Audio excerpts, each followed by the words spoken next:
everyone, Sam here. So starting this video a little bit differently because I've actually just done a Facebook Live. Well, I've left my desk after the Facebook Live. It's actually now the next morning. But I started to put together this card. It actually took a lot longer to just colour all of the images. And like all of my Facebook Lives, I'm always chatting and keeping up with the comments and things like that. But what I thought I would do, because I've got leftover characters, I want to change a couple of characters, and I'll explain about that in a minute, and make another card. And then this one, I think I'm going to be keeping for a while, at least for myself. The inspiration has come from this card, which I made last year, which I'm still very attached to, and it's just displayed behind me. It's absolutely adorable. It's using my Creative Life dies. I will check if they're still available. I've got a funny feeling they did sell out when around the time like that it was all being promoted. So, but I will check it.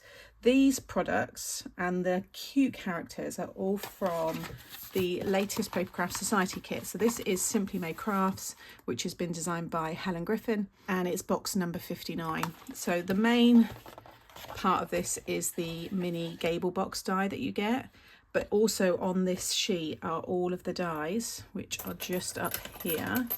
You do get lots, but everything there you need, plus stamps to build your characters. So all of their little features, they're stamps, but then the bodies, ears, things like that are all from the dies. And you can see all of the die cuts that I've got here. So I just went ahead and cut a few more. I like colouring die cuts. I think it gives you a completely different look. It gives you a more, I guess, subtle look.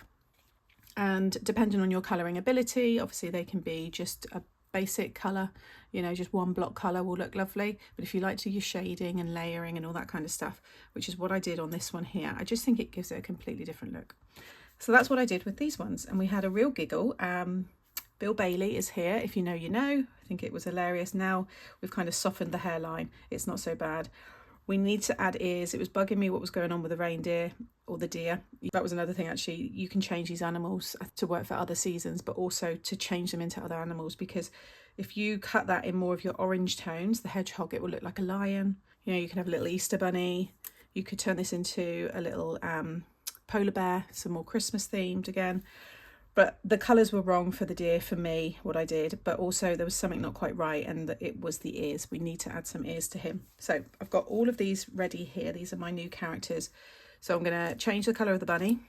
I'm going to add in a fox, change the bunny, which is that one, sorry, and then redo the deer. So I'm going to colour all of those in. I'm going to get all these bits coloured because I wanted some more darker leaves and also some darker green as well.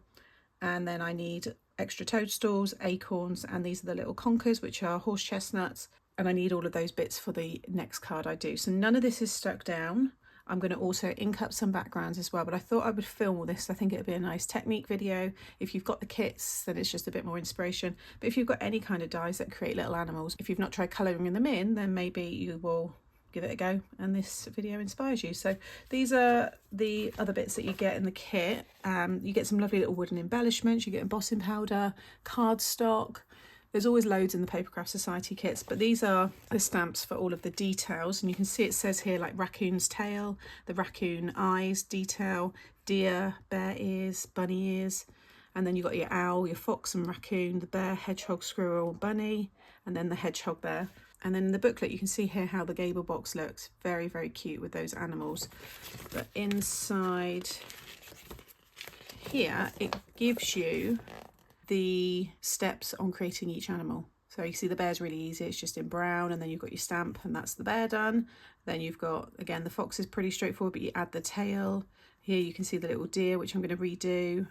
I'm going to pop it on high speed now as I start to build and colour the rest of these pieces in, and then I'll be back to do some inky backgrounds, and then I can start sticking everything down and add in the sentiment.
Okay, so you would have just seen me colour in everything. I've stopped here because I want to actually stick these together and show you.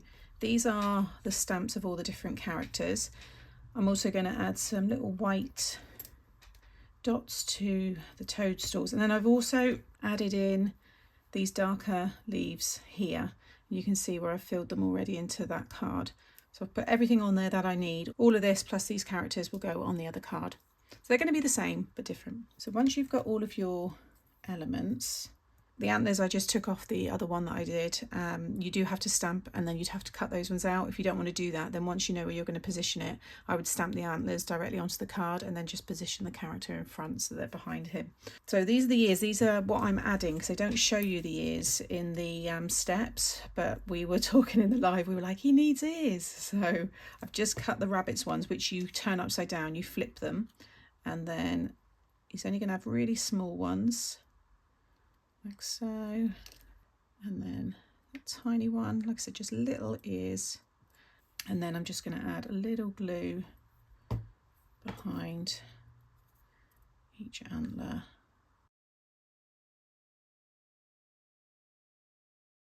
I've actually just moved them into the middle. I think that looks better actually.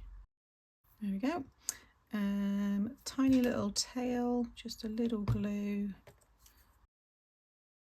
And then this one, and I'm just lining it up with the edge of the ears there. Okay, it's looking more like a deer now. I'm much happier with this one. So I would definitely play around with these, just have a little bit of a practice run with whatever markers you've got.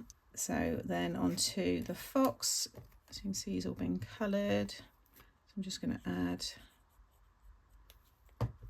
glue to the back of that one, and then it just lines up with the shape of the face there, and then just a little glue. It's up to you where you position it. There's no right or wrong. All the kind of samples, because that's the other nice thing as well, there's so many samples in the booklet. So for colour combos, like I said, if you don't want to colour these, cut them using cardstock, but I just wanted to show you another way. I was saying in the live, I thought he looked like he's got a face mask on there, so he could be maybe a good one for a get well soon card. And then we got the cute little bunny. It's now ready to stamp, so I just need to go back to this because I can't remember which one. So the deer is this one, so you can see he's got the antlers attached to him.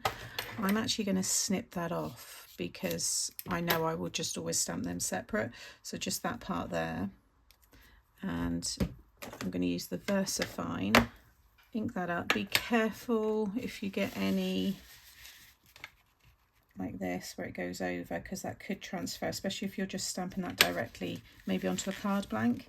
It's pretty easy to line up. I did just hover that over for a bit, but you just see the back of my head. So once you're happy that you've got it lined up, you just focus on the curve of the feet. His nose goes just below that kind of that die cut piece.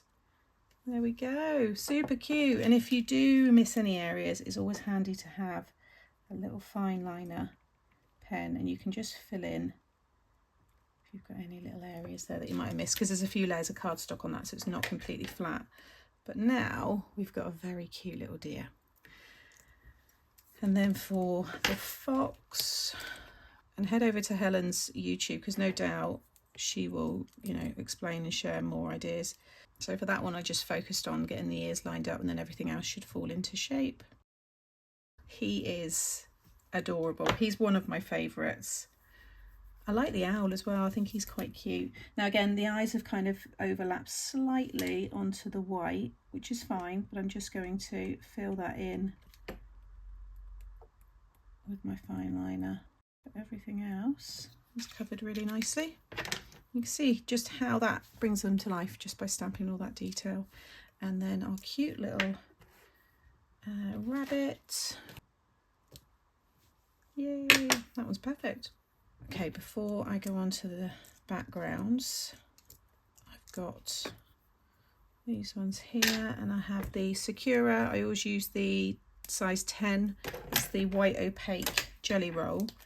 My one is starting to run out, but just add just random size little dots, but they're really nice if you want a proper opaque. And I definitely recommend these. Do some larger little dots as well.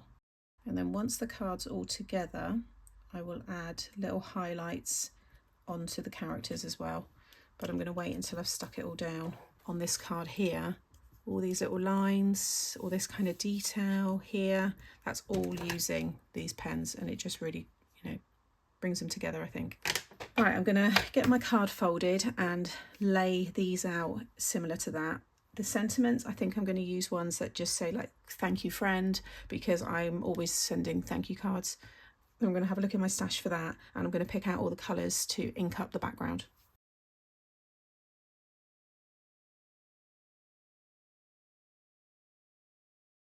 Okay, so I am chuffed to bits with that.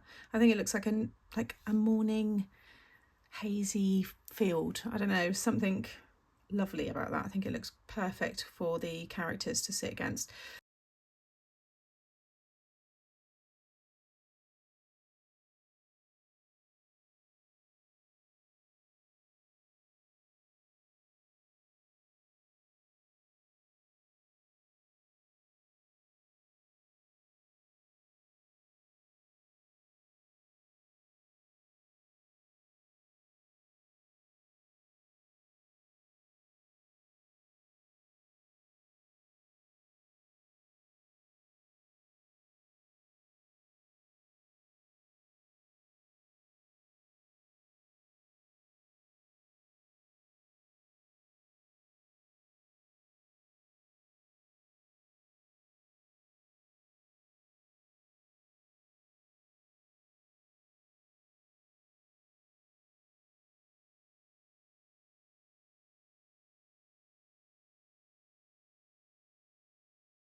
Okay, so here are the finished cards. I absolutely adore them. I think they are beautiful. You can see all the dimension. Of course, that's optional. They'd look just as good stuck directly onto the card. I've also added some glaze, and where I've added it on the bottom here, it's kind of pulled some of the distressed oxide colour into them. So they look like they're coloured enamel dots, but they're not. It's just the way it's dried. And they're the same here, but obviously they've gone up into the white. Just gives it like a little hazy look. You can see all the white detail there, and then the glaze as well on like the conkers, the toadstools, and also on their eyes. That lovely sentiment in the middle. And again, this one here. For the inks, I used the Carved Pumpkin, Forest Moss, and Gathered Twigs at the very bottom. Again, all the detail, and you can just kind of like add a little like curve. Just like roll the edges of the leaves. Just gives them again that little bit more dimension. Beautiful cards. Thoroughly enjoyed making these. I hope you've enjoyed this video just showing you how to put them together and colour in the die cuts, just something a little bit different. So as always, all the products that I've used you can find in the description box below. I'll also have them coming up here now. Make sure you subscribe to my channel so you don't miss out on any future videos and techniques, and I'll have a playlist coming up here that you might want to watch next. Take care. Bye.